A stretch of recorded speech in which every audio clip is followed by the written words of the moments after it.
भगवत गीता में श्री कृष्ण ने कहा है, आपके साथ अब तक जो हुआ अच्छे के लिए हुआ, आगे जो कुछ होगा वो भी अच्छे के लिए होगा, और जो हो रहा है वो भी अच्छे के लिए हो रहा है।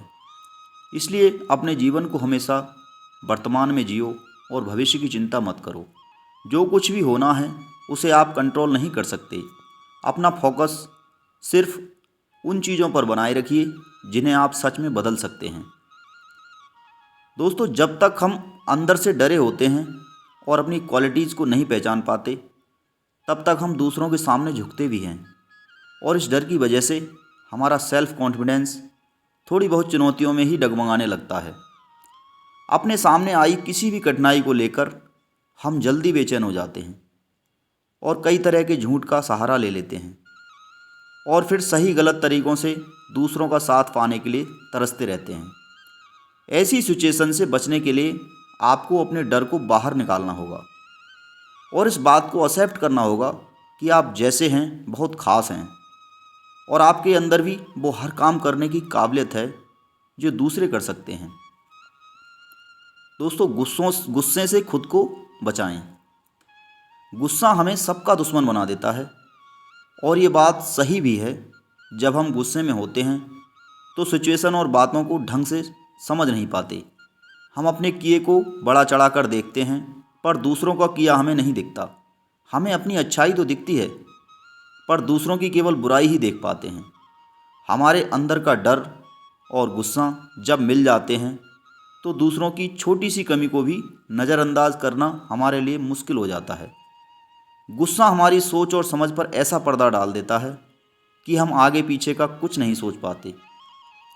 इसलिए ज़रूरी है कि गुस्से को कंट्रोल में रखा जाए और सिचुएशन को समझा जाए। जिस तरह उबलते पानी में अपना चेहरा नहीं दिखाई देता, इसी तरह गुस्से में हम दूसरे की अच्छाई और सच्चाई को नहीं देख पाते। बदलती चीज़ों को एक्सेप्ट करना सीखें। दोस्तों, परिवर्तन जीवन का नियम है। हम सब जानते हैं कि जीवन में उतार चढ़ाव आने तो तय हैं, लेकिन ये जानने के बावजूद भी जीवन में आने वाले ये बदलाव हमें इतने चुनौतीपूर्ण क्यों लगते हैं?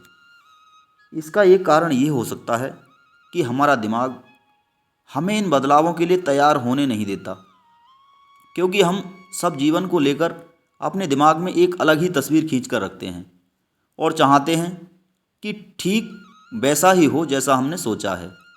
लेकिन जीवन में होने वाले बदलाव जब उस हमारी सोच के दायरे से बाहर निकलने लगते हैं तो हम परेशान हो जाते हैं। इसलिए इस बात को समझना बहुत ज़रूरी है कि आज जो बदलाव जीवन में उथल पुथल मचा रहे हैं, हो सकता है भविष्य में वह एक नई सुबह की तरफ इशारा कर रहे हों। इसलिए आपकी ज़िंदगी में अच्छे या बुरे जो भी बदलाव आते हैं, उनके साथ खुद को ढालना सीखें।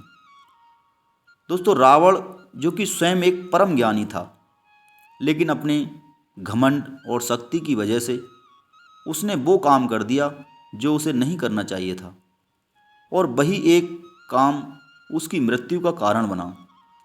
रावण बुराई का प्रतीक था, लेकिन उसमें ज्ञान की कोई कमी नहीं थी, जिसके चलते उसने लक्ष्मण को 3 बातों के बारे में बताया।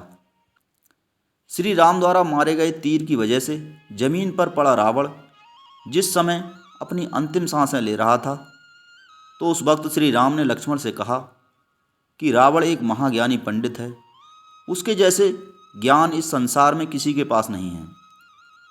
तुम उसके पास जाओ और जो भी ज्ञान वो दें उसे प्राप्त करो। राम के कहने पर लक्ष्मण रावण के पास गए। जमीन पर पड़ा रावण अपनी अंतिम सांसें ले रहा था, और लक्ष्मण जाकर उसके सर के पास खड़े हो गए और बोले, हे रावण, तुम बहुत ज्ञानी हो, अपने आखिरी समय में मुझे कुछ ज्ञान की बातें बताकर जाओ। रावण ने लक्ष्मण की तरफ देखा और उससे मुंह फेर लिया। लक्ष्मण ने एक बार फिर यही प्रश्न किया, लेकिन रावण ने लक्ष्मण की तरफ देखा भी नहीं।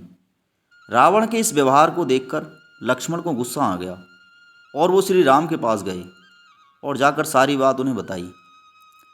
लक्ष्मण की बात सुनकर श्री राम बोले, गुरु से शिक्षा उनके पैरों के पास बैठकर ली जाती है, ना कि उनके सर के सामने खड़े रहकर। राम की बात सुनकर लक्ष्मण रावण के पैरों के पास बैठ गए, जिसके बाद रावण ने उन्हें ज्ञान की वो 3 बातें बताईं जो सिर्फ लक्ष्मण के लिए नहीं बल्कि आज हम सभी के लिए जानना बहुत ज़रूरी है। दोस्तों, पहली बात जो रावण ने लक्ष्मण को बताई, किसी भी शुभ काम को करने में कभी देरी नहीं करनी चाहिए। कोई भी अच्छा काम जितनी जल्दी हो सके उसे कर देना चाहिए और बुरे काम को हमेशा टालते रहना चाहिए। दूसरी बात जो रावण ने लक्ष्मण को बताई, अपने शत्रु या प्रतिद्वंदी को कभी भी कमज़ोर नहीं समझना चाहिए।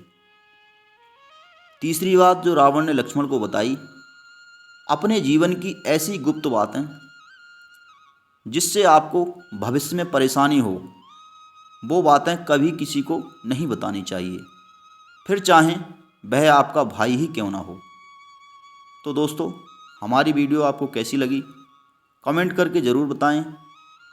वीडियो अगर पसंद आई हो तो प्लीज़ वीडियो को लाइक एवं चैनल को सब्सक्राइब करना ना भूलें। वीडियो को अंत तक देखने के लिए आपका हृदय से बहुत बहुत धन्यवाद। मिलते हैं अगली वीडियो में, तब तक के लिए नमस्कार, जय हिंद।